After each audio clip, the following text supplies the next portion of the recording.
Սիրելիներս, ինչպես որպես հայ ազգի ներկայացուցիչ, մենք բոլորս անցյալ հինգշաբթի օրը ողջ աշխարհով մեկ սփռված մեր հայ ազգը մեկտեղ եկավ հիշելու եւ հիշատակելու մեր հայ որդիների 1.5 միլիոն ջարդը 1915 թվին 110 տարի անցավ նրանք ոչ միայն մեր մտքի մեջ այլ նաև Աստծո ներկայության մեջ չեն մոռացվել ես բազում անգամներ խոսել եմ այդ մասին եւ մի կրկին անգամ պետք է հիշեցնեմ երբ մի քիչ առաջ մինչև խոսքը ոտքի վրա 1 րոպեով լրակյաց հիշում էինք նրանց օրհնյալ հիշատակը պատճառ կա, նպատակ կա եւ դրա համար ուզում եմ այդ մասին մի քանի բան խոսել Սիրելիներս, սրանք սրտի ցանկություն չի, որպես հայ ես ցանկանում եմ նման բան ես խոսում եմ ամեն խոսք Աստծո խոսքի հիման ու հաստատման վրա բազում վկայություններ կան, բազում գրություններ, բազում փաստեր ու փաստարկներ, որ երբ սկսվեց հայ ժողովրդի ջարդը արևմտյան Հայաստանում Օսմանյան իշխանության տակ, բազում գրություններ ու փաստեր կան, որ այդ Օսմանյան, այդ դժոխային ժողովուրդը, զորքը, զինվորները, առաջնորդները Նրանք մինչև հայ որդուն սպանելը, ընտանիքը ջախջախելը ու ոչնչացնելը, նրանք բազում անգամներ հարցում էին հարցնում, եթե ընդունես իսլամի կրոնը, քեզ ու քո ընտանիքը պետք է խնայենք։ Այնպես, որ այս բոլորը միանշանակ մի հստակ ճշմարտության մասին է խոսում, և որն է այդ ճշմարտությունը, որ այդ 1.5 միլիոնը, որ ընկան և նահատակվեցին, Նրանք չէին նահատակվում միայն որպես հայ, նրանք նահատակվեցին որպես քրիստոնյա, որտեղ նրանք, որոնք ընդունեցին իսլամի կրոնը, նրանք մնացին։ Ես ոչ մի նպատակ չունեմ նրանց վրա քարեր շպրտելու, իմ ամբողջ ուշադրությունը կիզակենտրոն այն 1.5 միլիոն հայ որդիների կորուստն էր, որ նրանք չկորցվեցին, այլ նրանք նահատակվեցին, նրանք մարտիրոսացան Հիսուսի անունի համար։ Եվ սրանք չեմ ասում, որպեսզի ես ու դու լավը զգանք, ես ասում եմ, որտեղ Աստծո խոսքի հիման վրա գիտեմ։ Որտև Հիսուսի համար նահատակվողը երկինքն է ժառանգելու։ Ուստի արժե հիշել ու հիշատակել նրանց հիշատակը 1.5 միլիոնի։ Այդ 1.5 միլիոնի հետ այստեղ որևէ մեկս չկան, որ չունենք կորուստ հարազատի։ Դա մեր ծնողը լինի, Աստված մեր երեխան լինի, մեր ամուսինը լինի, մեր կինը լինի, ինչևից է։ Ամեն մեկս մեր ապրած օրերի մեջ ունեցել ենք հարազատներ, որին հողին ենք անցնել։ Եվ նրանց հիշատակը, ինչպես այդ 1.5 միլիոնի հիշատակը մեր մտքի մեջ է, մեր հոգու մեջ է, մինչև այն օրը, որ մենք ևս միանանք նրանց, մեր կյանքը ավարտելով այս երկրի վրա։ Բայց մի ճշմարտություն ևս կա, որ Աստծո խոսքը մեզ համար բացում է ու մեկնաբանում։ Հիշել նրանց հիշատակը անչափ գեղեցիկ եւ օրհնալ է, բայց կարճել քո ամենամոտիկին, քո հարազատին, քո ծնողը, քո ամուսինը, քո երեխան։ Այդպիսի ճշմարտություն չկա Աստծո խոսքի մեջ։ Միակ հոգին մարդկության պատմության մեջ որ հարություն առավ ու կենթանի է և հոր աջ կողմը նստած բարեխոսում է, դա Հիսուս Քրիստոսն է։ Ուզում եմ մի հստակ ճշմարտություն մեզ համար բացվի և դա սա է, որ մեկ լսում է սրանից ու նրանից, որ իմ արժանահիշատակ հորս հոգու հետ էի խոսում, կամ մորս, կամ կնոջս, կամ ամուսնուս, կամ երեխայիս։ Սիրելիներս, նման հասկացողություն չկա։ Այդ հասկացողությունը սուրբ գրային չի։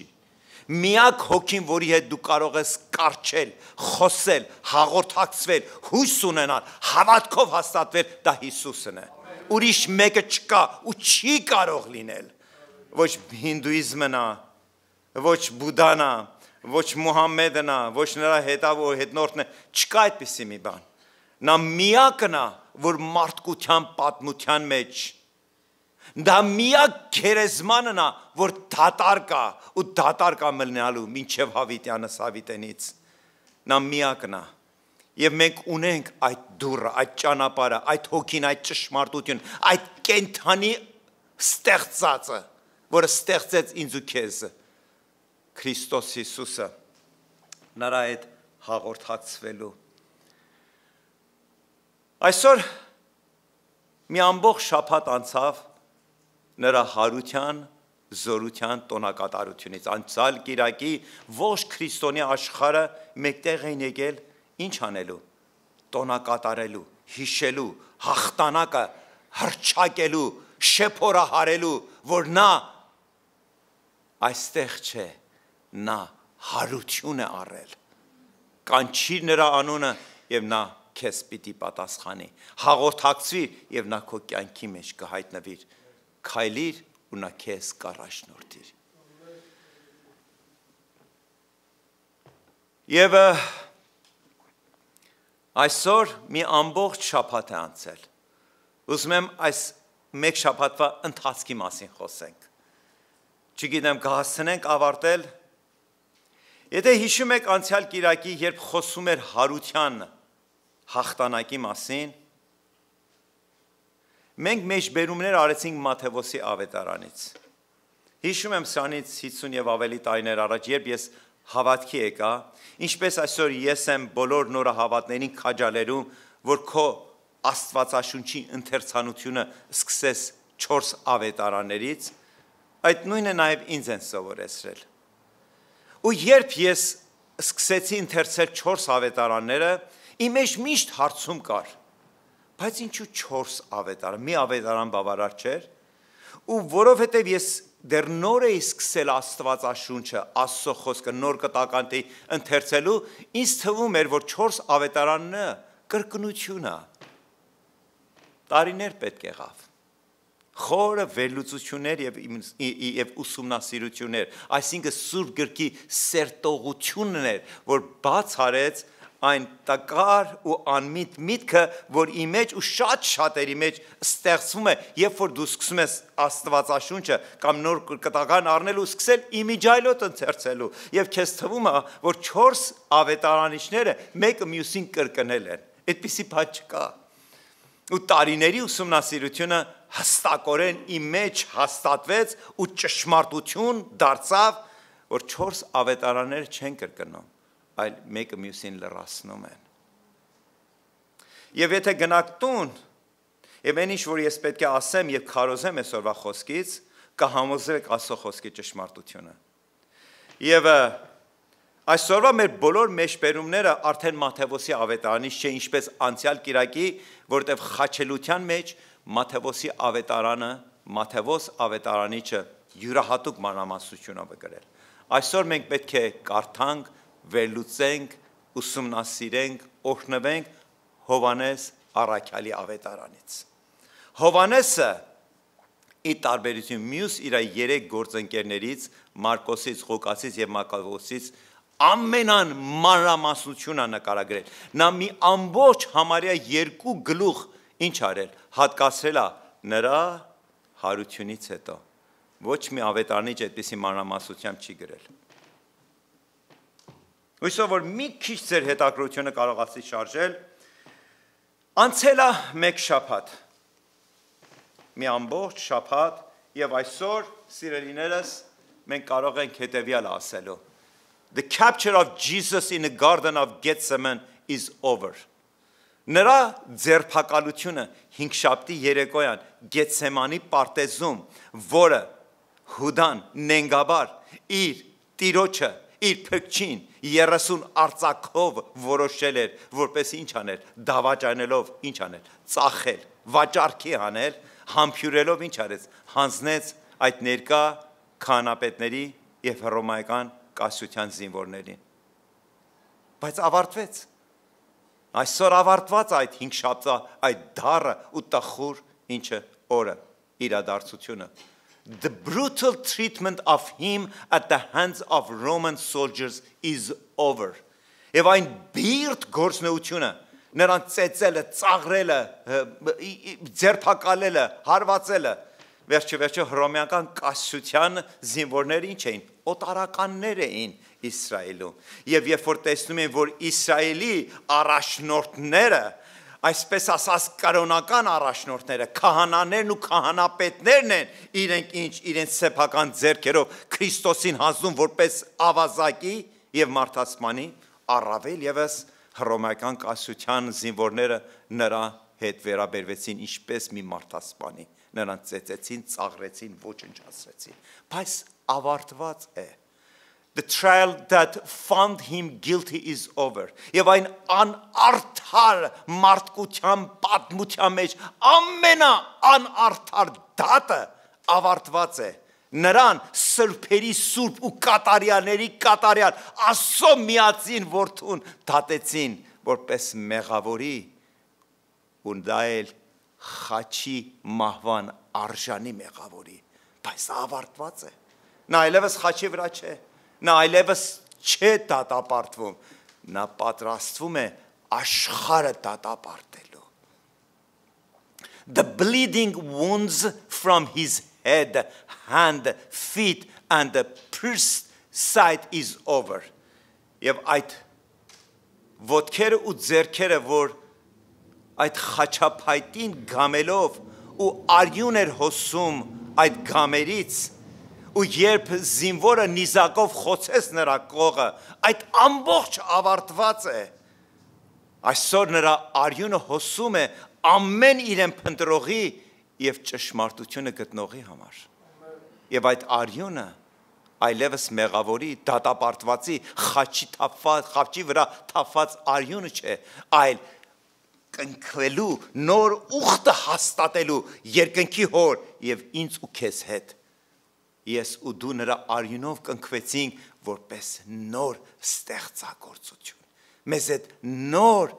ուխտ դրես Տերը։ Ես քոնն եմ ու դու իմն ես։ Ես քեզ գնեցի իմ արյան գնով եւ իմ արյան կնիքը ու նշանը քո վրա է մինչեւ հավիտյանս հավիտենից ամեն։ The retrieval of his body from the cross by the Joseph Arimatha and the Nicodemus is over. Եվ հիշում եք, թե ինչպես նրա 12-ից 11 մնացած առաքյալները փախուստի դիմեցին։ Եվ Հովսեփ Արիմաթացի եւ Նիկոդեմոսը, որ խնդրեցին ու նրա մարմինը վայր իջեցեցին խաչից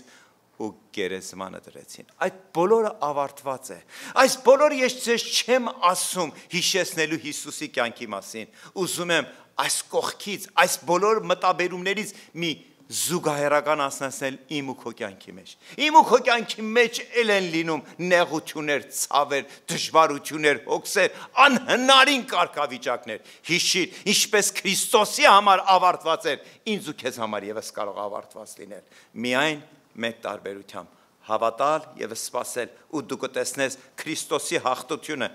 քո կյանքի մեջ։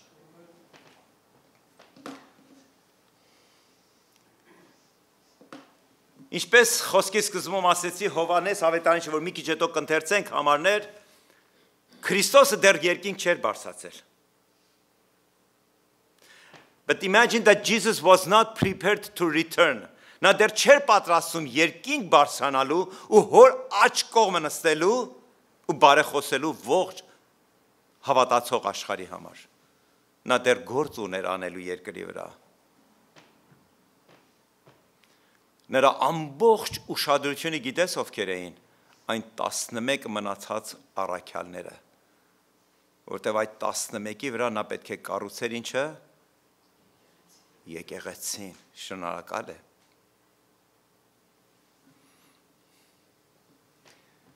Նա ուզում էր մինչև երկինք բարձրանալը վստահ լիներ, որ 11-ն էլ ամուր իրենց հոգու եւ իրենց մտքի եւ իրենց տեսածի մեջ համոզվեն, որ Քրիստոսը հարություն է առել։ Եվ նրանց Տերն է մինչև իրենց կյանքի վերջը։ Ուզում էր Քրիստոսը նրանց համար բացահայտեր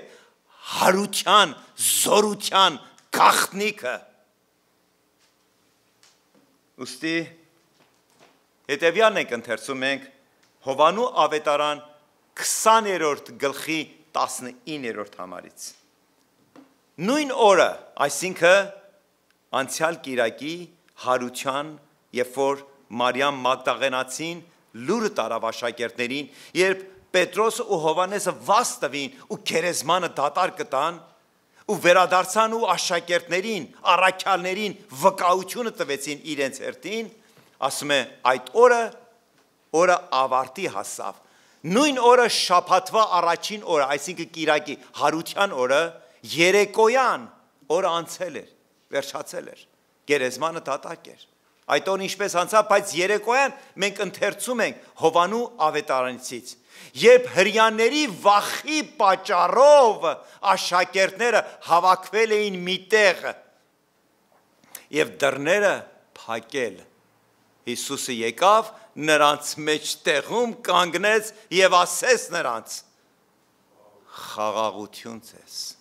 Նրանք ամեն ինչից վեր, ամեն ինչից ավել ինչի կարիքն ունեին։ Այդ խաղաղությանը, գիտեք ինչի, որտեղ մի քիչ առաջ Հովանես ինքան գեղեցիկ նկարագրում է, նրանց մեջ ինչ կար, մահվան վախը։ Նրանք ամեն երկվայրկյան մտածում էին ու մտել էին ու թաքնվել էին ու պատոհանները ու դռները փակեր։ Աստվածաբանների ուսումնասիրությամբ, մեծ հավանականությամբ նրանք ասում են, որ այս 11-ը հավաքվել էին այդ նույն վերնատանը, որ 50 օր հետո պետք է Սուրբ Հոգու մկրտությունը ստանային։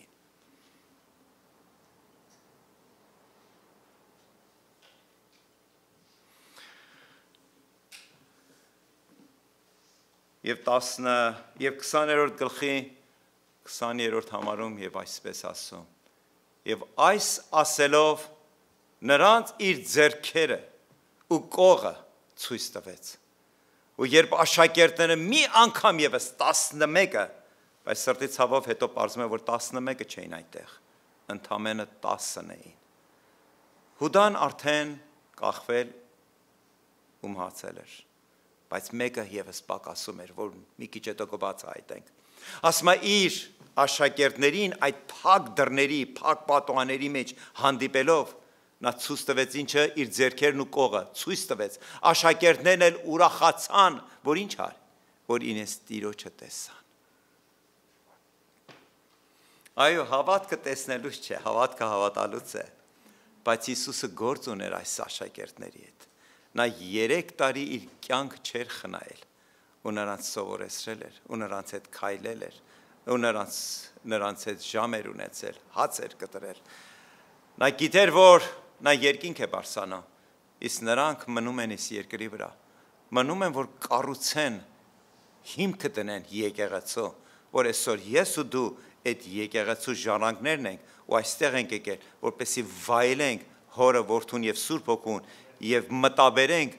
այս առաքյալների գործը, աշխատանքը, զոհաբերությունը, բայց մինչև նրանց գործ ու աշխատանքն ու զոհաբերությունը Քրիստոսը գործ ու աշխատանք ուներ նրանց հետ կատարելու եւ մենք տեսնում ենք այդ աշխատանքի արդյունքը, ասում են նրանք Տիրոջը տեսնելով ինչ արան, ուրախացան, այդ վախը գնաց, այդ մահվան վախը, որովհետեւ ոչ միայն խաղաղությունը, այլ նաեւ տեսածը, որ իրենց Տերը կենթանի է, նա չի մեռել։ Նրանք բազում հրաշքներ էին տեսել Հիսուսից։ Նրանք իրենց սեփական աչքերով վկա էին եղել, թե ինչպես 4 օրվա մեռած Ղազարոսը գերեզմանից դուրս կանչվեց։ Նրանք տեսել էին, թե ինչպես կույր Բարթեղոմեոսը աղաղակում էր. տեսնում եմ հիմի։ Նրանք տեսնում էին, թե ինչպես կաղը առողջ մարդու նման քայլում էր։ Նրանք տեսնում են, թե տարիներ ու տարիներով տառապած հիվանդությամբ ու արյունահոսությամբ կինը ընդամենը նրա քղանցքներին, նրա հանդերձներին դիպչելով, ինչպես հրաշագործ ձևով բժշկվեց։ Նրանք բազում հրաշքներ էին տեսում։ Նրանք տեսել են, որ մի փոքրիկ երեխայի մեկ օրվա ուտելիքով ինչպես տասնյակ հազարավորներ ինչ արեցին, կերակրվեցին։ Նրանք այդ բոլորը տեսել էին, բայց մնում էին մարդ, ինչպես ես ու դու մարդ ենք, ընդունակ վախի, կասկածների, տկարության ու անհավատության։ Դրա համար Աստված չի պատժում մեզ, ու եթե այսօր ես ու դու դեռ կանք, ոչ թե նրա համար, որ մենք քաջագործներ ենք, մենք հզորներ ենք, մենք կատարյալներ ենք, այլ միայն ու միայն նրա համար, որ նա ողորմած է եւ սիրելով սիրում է դեռ մեզ եւ չի պատրաստում մեզ կորցնել եւ պատրաստ է գալ ու ողորմել ու շնորհել ու հրաշքներ իրականացնել, որպեսզի վախկոտ ու սարսափահարած Սարոն մի անգամ եւս ոտքի կանգնի եւ ասի. դու ես իմ Տերը ու իմ Աստվածը։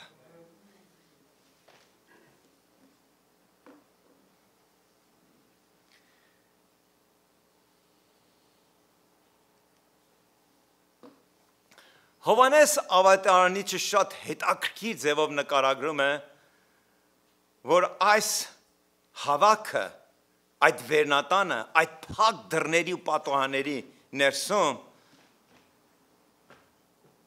հատուկ ձևով մի քիչ շարունակություն ընթերցելով նա միայն ավետարանիչն է, որը առանձնացնում է ինչ միջադեպը, որ այնտեղ բացակայում էր ով 11 առաքյալներից մեկը, Թովմասը։ Թոմաս այնտեղ չէր։ Երբևիցե մտածել եք, որ այդ 11, որը իրականության մեջ 10-ն էին, վախեցած առաքյալները ինչ էին մեկտեղ եկել, որտեղ նրանց համար մի պարզ ու հստակ ճշմարտություն կար։ Նրանք էլ ուրիշ անելիք չունեին։ Նրանք 3 տարի ճաշակել էին Քրիստոսի աստվածությունը։ Այո, նա մեռել էր։ Այո, վկայություններ կար, որ նա գերեզմանում չէ, այլ հարություն է առել։ Բայց նրանց մարդկային միտքը դեռ չէր կարողանում տեղավորել այդ ամբողջ ճշմարտությունը։ Վստահ եմ, որ նրանք ինչ էին անում,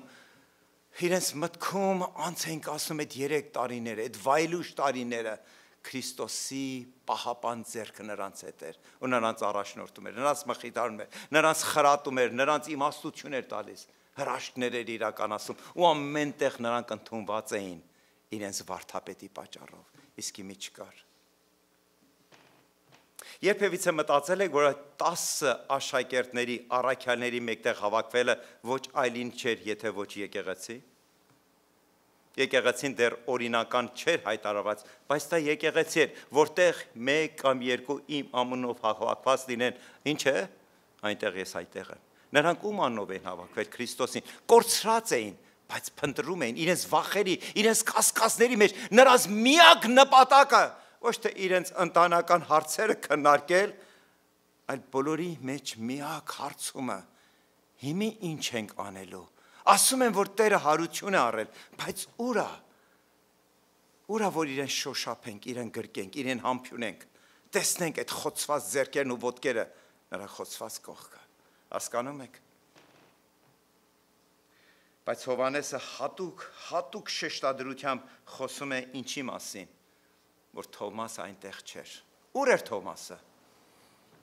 Թովմասը ինչպես այսօր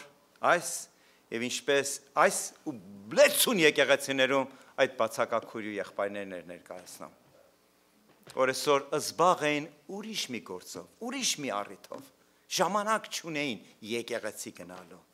մի փոքրիկ ժամ տալու եւ իրենց գործընկերների հետ լինելու, իրենց քույր ու եղբայրների հետ լինելու։ Եվ զարմանալի ձևով այդ նույն գլխի Հովհաննես ավետարանի 20-րդ գլխի 28-րդ համարում կարդում ենք, 26-րդ համարում, ասում է 8 օր հետո, այսինքն վաղը։ Անցավ 8 օր, դեռ Քրիստոսը երկինք չէր բարձրացել։ Նա դեռ ինչ էր անում, երկրի վրա շրջում էր, հանդիպում էր։ Եթե չմոռանաք, Պողոս առաքյալը ասում է 500-ից ավելի նա հանդիպեց։ Նա հանդիպում էր։ Նա հիմքն էր կառուցում եկեղեցու։ Նա գիտեր, որ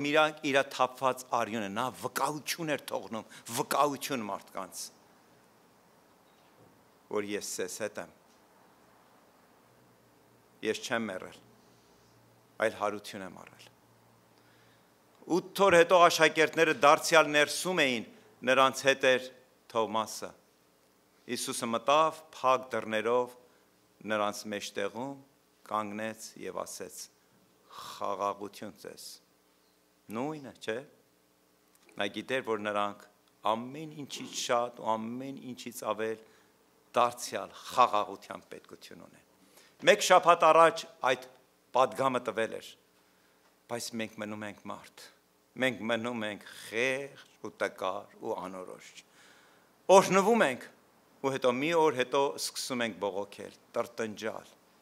Մոռանում ենք այդ մեկ օրվա առաջվա օրհնությունը, աղոթների պատասխանը, շնորհքը ու ողորմությունը։ Խաղաղություն ձեզ։ Գիտեք ինչպես այսպիսի մի հստակ ճշմարտություն կա։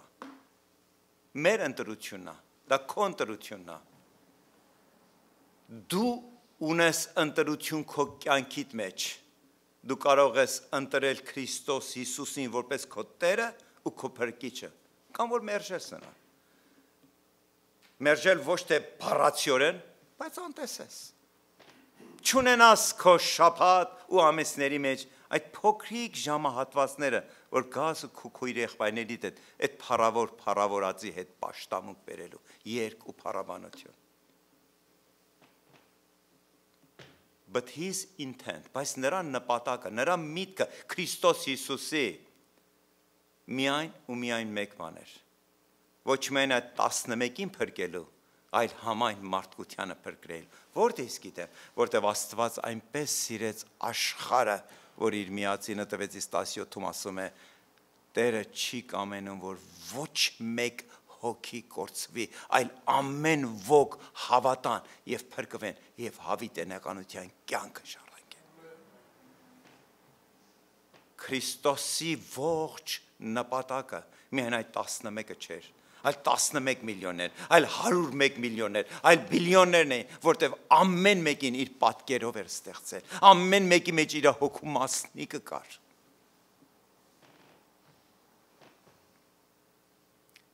Նա վերադարձել էր հարությունից ու կրկին անգամ աշակերտներին էր հանդիպում, որպեսզի մի անգամ ևս նրանց մեջ հարց բարձրացնի. Ես քո Տերն եմ, դու ինձ ճանաչում ես, դու ինձ ընդունում ես որպես քո Տերը ու Փրկիչը, թե ոչ։ Եվ նա հարցում ուներ հարցնելու, որտև երբ 20-րդ գլուխը ընթերցում ես, մինչև այս 8-րդ օրը, երբ հետո Թովմասին հանդիպեցին, սկսեցին մյուս 10 աշակերտները պատմել. Թովմաս, ինչ արեցիր բացակայեցիր այդ օրը։ Քրիստոս Հիսուսը, մեր Տերն ու Փրկիչը եկավ, մենք նրան շոշափեցինք, նա ձեռք տվեց, նա ցույց տվեց իր խոցված ձեռքերն ու ոտքերը։ Մեր հոգու մեջ ուրախություն եկավ, մեր վախերը փարատվեցին։ Իսկ Թովմասի պատասխանը ինչ էր։ Թովմասի պատասխան ասեց. Ճշմարիտ ասում եմ, եթե չտեսնեմ իմ սեփական աչքերով նրա խոցված ձեռքերն ու ոտքերը ու մատս չկոխեմ նրա կողքի խոցված նիզակով կողքը, չեմ ընդունի։ Կարևոր չի դուք 10-ից հետ 3 տարի մենք ծառայել ենք։ Կարևոր չի այդ բազում հրաշքներն ենք տեսել։ Ես պիտի անձամբ ճաշակեմ։ Մի կողման է, ինչ որ մի ճշմարտություն կար Թովմասի անհավատության մեջ։ Նա ուզում էր անձամբ ճանաչեր, թեկուզ նույնիսկ անհավատության մեջ դա դեռ փնտրում էր, ուզում էր անձամբ ինչ աներ, ունենար այդ փորձառությունը։ Եվ դա շատ գեղեցիկ քայլ է, երբ որ դու անձամբ ես ճանաչում։ Դու այլևս մարդկանց հետ չես քայլում, դու Քրիստոսի հետ ես քայլում։ Մենք այստեղ չենք եկել, որովհետև ուզում ենք ընկերակցություն անենք միմյանց հետ։ Մենք մեկտեղ եկել, որովհետև ուզում ենք վայելենք ու ճաշակենք նրա ներկայությունը, նրա հրաշագործությունը իմ ու քո կյանքի մեջ։ Բայց մի հատ ուրիշ վտանգավոր բան էլ կար։ Երբևիցե մտածել եք, որ եթե 8 օր հետո Քրիստոսը մի կրկին անգամ հանդիպում էր աշակերտների հետ ու դարձյալ Թովմասը բացակայեր։ Մի պահ կարող եք պատկերացնել, որ նա կորցնելու էր իր ամբողջ հավիտենականության փրկությունը։ Բայց ի ուրախություն Թովմասի եւ ի վկայություն ինձ ու քեզ նա այնտեղ էր։ Սիրելիներս,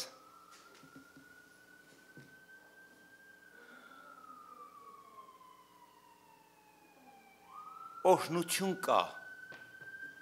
մեկտեղ հավաքվելու մեջ։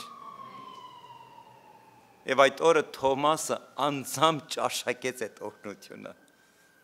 Եթե նա մի կրկին անգամ որոշեր բացակայելու,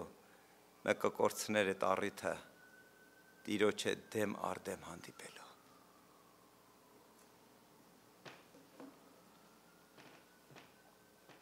Եղավ ամենագեղեցիկ պահը։ Ու երբ Հիսուսը մոտեցավ, երկրորդ անգամ 8 օր անց խոսք ուղղեց Թովմասին, այնտեղ 11 էին, բայց նա խոսք ուներ Թովմասի հետ խոսելու։ Մեկ նկատել եք քո կյանքում, իմ կյանքում, թե ինչպես Աստված մեզի առանձնացնում է եւ մեզ հետ խոսք ունի, ոչ թե աշխարհի հետ, ոչ թե մեր կնոջ հետ, ոչ թե մեր երեխեքի հետ, ոչ թե մեր ամուսնու հետ, մեզ հետ խոսք ունի։ Եվ ինչ երանելի ենք, որ չշրջանցենք, չասենք, Տեր, կնոջս ասա, ինքն է տկարը, երեխեքիս ասա, իրանք են բացակայում, քարոզիչին ասա, լավ չի քարոզում, եկեղեցին այդքան էլ տաք ու սառը չի, հարմար չի, պայմաններ չկա, պարկինգ չկա։ Նա Տեր ուզում է քո հետ խոսա։ Մի շրջանցիր, մի պատճառաբանություններ բեր, թող որ նա քո հետ խոսի, նա քեզ չի եկել դատապարտելու, նա եկել է քեզ ու ինձ փրկելու, նա եկել է որ մեր կոտրված հույսը նորոգի, նա կոտրված եղեգը չի արհամարում, այլ հաստատումը, նա եկել է որ մեզ Տեր լինի, ոչ թե դատավոր, կգա օրը, բայց դեռ չի եկել օրը, եկեք վայելենք նրա ողորմությունը ու շնորհքը մեր կյանքի ապրած օրերի մեջ։ Ու իր խոսք ուղղեց Թովմասին, ասեց, արի, բողոք ունեիր, իմ հոգուս մեջ լսում էի քո բողոքի ձայնը, եթե ես անձամբ չտեսնեմ նրա խոցված ձեռքերն ու ոտքերը ու մատս չկոխեմ, ասեց, արի ու մատդ կոխիր իմ կողքս, ու մի եղի անհավատ, այլ հավատացյալ։ Եվ Թովմասի պատասխանը, եւ Թովմասը պատասխանեց ու ասեց նրան, դու իմ Տերս եւ իմ։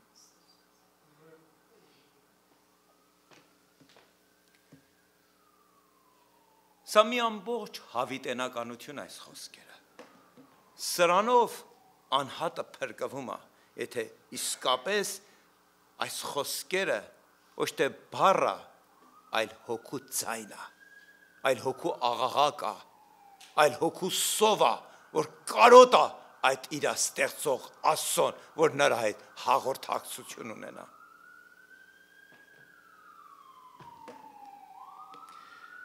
Այո, մենք շատ ու կրկին շեշտեցինք այն գաղափարի վրա, որ եթե Թովմասը բացակայ էր, կարող էր կորցնել։ Մեկտեղ հավաքվելու մեջ օրհնություն կա։ Գիտեմ, դու էլ ես նմանատիպ մարդկանց հանդիպել, ես էլ։ Աղոթում ենք իրենց համար, որ երբ խոսում ես եկեղեցու օրհնության մեկտեղ գալու եւ այդ մեկտեղ օրհնվելու մասին, նրանք անմիջապես գիտեք ինչ են ասում։ Եկեղեցի գալով չէ որ փրկություն կա։ Եվ միայն եկեղեցի գալով չես փրկվելու։ Այո, ես համաձայն եմ։ Եկեղեցի գալով մենք չենք փրկվելու, բայց եկեղեցի գալով մենք կօրհնվենք, մենք կհաստատվենք, մենք ընկած վիճակից կկանգնենք, մենք տկարը կզորանա, հիվանդը կառողջանա, կույրը կտեսնի, եթե հոգևոր առումով թե ֆիզիկական առումով։ Սրանք խորհուրդ է, որ դու չես կարող շրջանցես։ Դու կարող ես իմ բերանը փակես, կարող ես ինքդ քեզի պատճառաբանես ու արդարացնես, որ եկեղեցի չգալով դու դարձյալ կփրկվես։ Ես չունեմ քեզ հետ վարդապետական վիճաբանություն, բայց ես կարող եմ քեզի քաջալերեմ եկեղեցի գալով ընկածը բարձրանում է, տկարը զորանում է, պակասը ավելանում է։ Սա է խորհուրդը եկեղեցու։ Մենք չենք եկել մեկս մյուսին մեծարելու, մենք եկել ենք այդ փառավորին մեծարելու, նրանից առնելու շնորհք եւ առատ ողորմություն։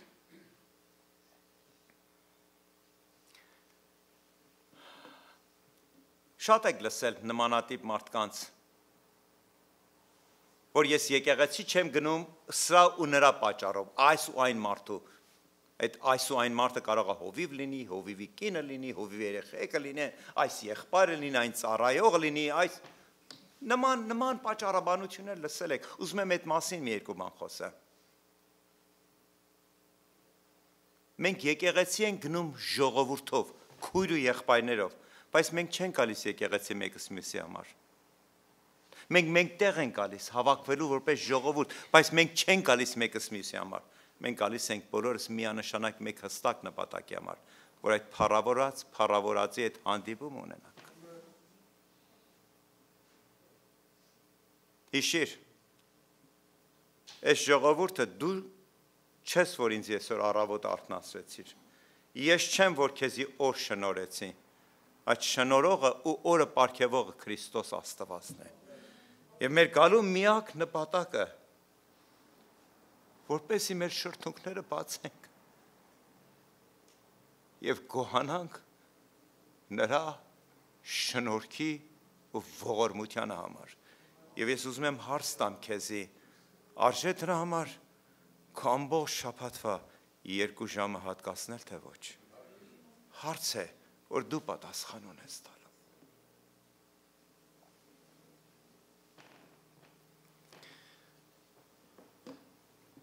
Ոմանք կան, որ բողոքում են, եկեղեցում խաբեբաներ կան, բամբասողներ կան, հետնախոսներ կան, եւ այլն, փարիսեցիներ կան, hypocrites, փարիսեցիներ կան։ Ես չեմ ուզում եկեղեցիներ գնալ։ Եվ թողեք խոսքս ուղեմ ինձ ու քեզ։ Բոլորս էլ աշխատում ենք, մեծամասնությունս, շփվում ենք։ Գործի տեղում գործընկերներիդ մեջ խաբեբաներ չկան, բամբասողներ չկան, փարիսեցիներ չկան, բայց ինչի է շարունակում շաբաթվա 5-6 օր աշխատանքի գնալ։ Դե նստի տանը։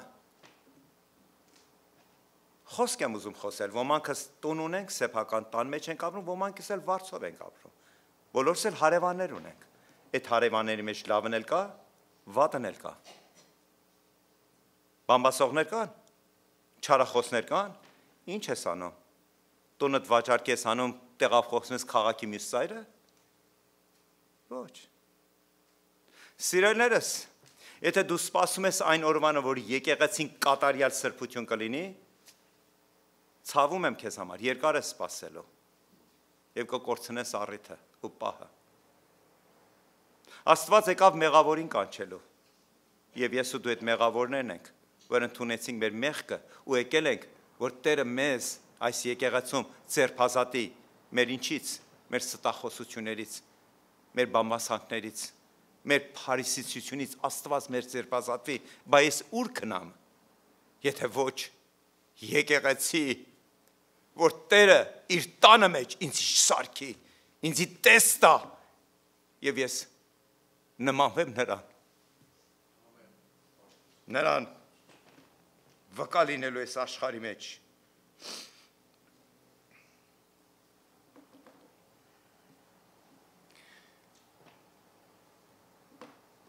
Այսպիսին այն որոշումը, չգիտեմ դու ունես որոշում, ամեն մեկս ազատ որոշում ունենք։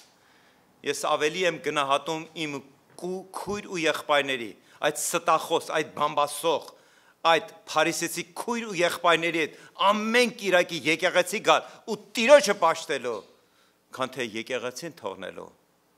Ու հիշիր, այն վտանգը կա, որ մի օր մեկ ուրիշ ստախոս ու խաբեբա ու փարիսեցիների հետ հավիտենական դժոխքն ես վայելելու, եթե դա վայելչություն կոչվի։ Քանի դեռ ինձ կյանքը տվել Աստված, ես ուզում եմ իմ եկեղեցում անցկացնեմ։ Ես ուզում եմ իմ Տիրոջս իմ եկեղեցում գտնեմ ու փնտրեմ իմ տկար քույր ու եղբայրների հետ։ Որտեվ այստեղ հույս կա, աշխարհում ոչինչ չկա։ Մենք այդ աշխարհում էինք, Ինչու ընտրեցինք եկեղեցին, որովհետև այստեղ Քրիստոսի հույսի խոսքերն ենք լսում ու աղոթում ու հավատում ու մնում, որպեսզի վկայենք մեր հարազատներին ու շրջապատին այս աշխարհում։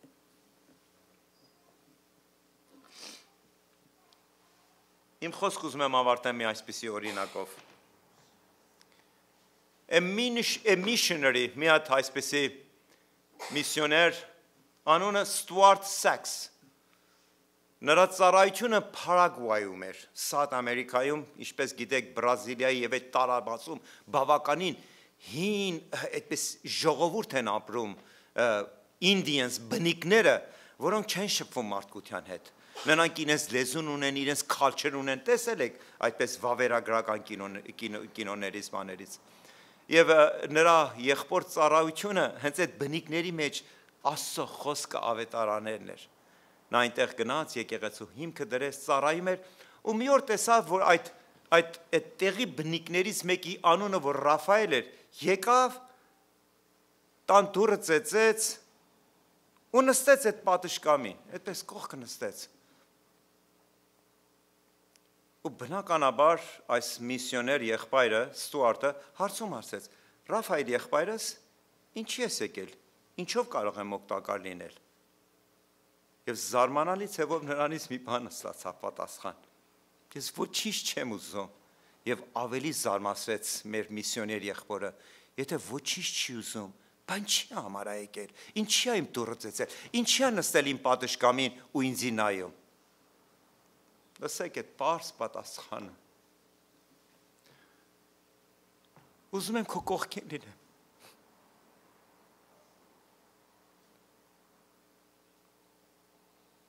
Գիտեք, այսօր սիրո մասին